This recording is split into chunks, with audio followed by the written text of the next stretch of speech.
hari ini kita akan membahas materi mengenai persepsi. Ada yang tahu nggak apa sih itu persepsi itu? Tahu. Oke. Baik, saya akan pencet next slide ya. Persepsi itu apa? Persepsi itu adalah proses mengorganisasi dan menginterpretasikan informasi sensoris, kemudian memberikan maknanya. Lalu proses individu mengorganisasi, memahami, serta memandang dan juga memberikan arti pada lingkungannya. Jadi persepsi di sini itu menggambarkan bagaimana, semisal kayak kita contoh lah sederhananya adalah ketika kita mencium aroma-aroma yang tidak sedap gitu kan ya, lalu kita mempersepsikan bahwa aroma itu bau tidak sedap itu apa gitu loh. Jadi kita akhirnya memaknakan bahwa oh bau itu berasal dari sini, yang akhirnya kita mengira bahwa oh bau itu berarti tidak sedap gitu ya. Oke. Jadi di sini tuh ada beberapa tahapan persepsinya. Yang pertama ada proses menerima rangsang, yang berarti termasuk dalam penginderaan. Lalu ada menyeleksi rangsang atau kita sebut sebagai atensi. Lalu jadi yang ketiga itu ada pengorganisasian atau yang dimana kita sebut sebagai rangsangan yang diterima diorganisasikan ke dalam suatu bentuk, maksudnya.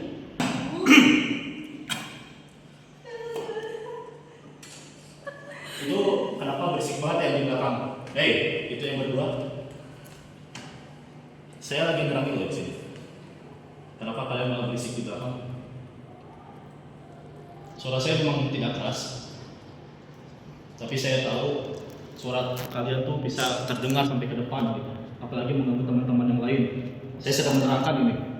Tolong hargailah saya. Atau mau saya suruh kalian ke depan buat jelasin materinya. Ayo, maju depan. Saya mau kalian jelasin materinya. Ini materi yang saya pengen teman-teman yang di depan ini berdua yang tadi ngobrol-ngobrol aja, di belakang coba buat jelasin terkait dengan proses sensasi persepsi ini. Salah satu di antara kalian tuh bisa dua-duanya sih.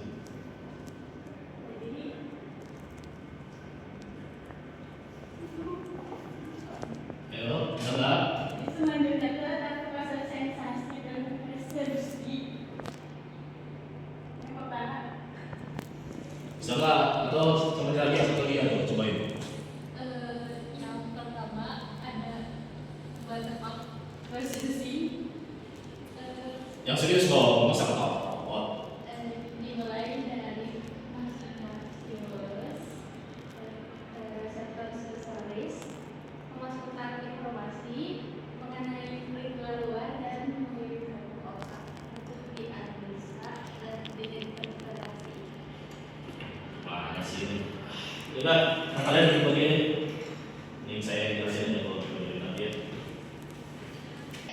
Jadi gini ya teman-teman, saya di sini tuh udah belajar cukup lama dan saya sebenarnya cukup mentoleransi bahwa teman-teman tuh ya bisa aja ngobrol atau mungkin mau ngapain aja silakan. Tapi saya tuh orangnya cukup tegas untuk permasalahan seperti ini karena saya tuh mungkin kedengarannya suaranya nggak terlalu terasa di belakang atau gimana, tapi saya harap tuh teman-teman bisa ngerti saya bahwa saya tuh sedang berbicara di depan, saya sedang berusaha untuk menyampaikan materi kepada teman-teman gitu ya. Apalagi nanti persiapan UTS dan makan kelas gitu ya. Jadi saya harap teman-teman di sini bisa untuk tidak mengulangi hal yang sama gitu. Itu yang saya harapkan kepada teman-teman. Jadi baik, berikutnya akan saya jelaskan untuk materi saya. Jadi pada materi ini kita akan membahas tentang pengecapan atau indera perasa yang ada di lidah kita. Jadi pada lidah di sini teman-teman bisa lihat bagian struktur dari lidah kita. Yang bagian depan bagian ujung-ujungnya itu ada rasa manis, lalu di bagian pinggir-pinggirnya itu ada rasa asin, lalu bagian agak ke belakang sedikitnya itu rasa asam, baru lidah yang bagian paling belakang itu yang merasakan sensasi pahit. Dan bintik-bintik itu disebutnya papillae atau maksudnya berisi taste buds. Dan taste buds ini berjumlah lebih dari 10.000 pada orang dewasa. Jadi mungkin kayak kita spesifik tahu kalau misalkan kita sering ngerasain rasa-rasa yang sering masuk ke lidah tuh pastinya kayak misal rasa manis. Jadi rasa manis di sini tuh kayak rasa-rasa itu kadang kalau misalkan udah masuk ke lidah kita itu nggak cuma spesifik ada di bagian depan, tapi secara menyeluruh ada di sekujur lidah kita. Jadi kayak nggak cuma terpaku ada di bagian depannya doang. Oke, baik, ada yang ingin ditanyakan sama teman-teman? Baik, tidak ada. Kalau tidak ada, maka akan saya lanjutkan. Assalamualaikum warahmatullahi wabarakatuh. Kami di sini dari kelompok 4 akan memperkenalkan diri kami.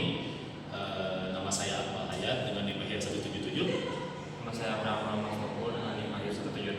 Nama saya Cinta Ewati dengan NIM 175. Nama saya Nesa Dewa Amani dengan NIM 178. Saya M. Rafi Pratama dengan NIM 179.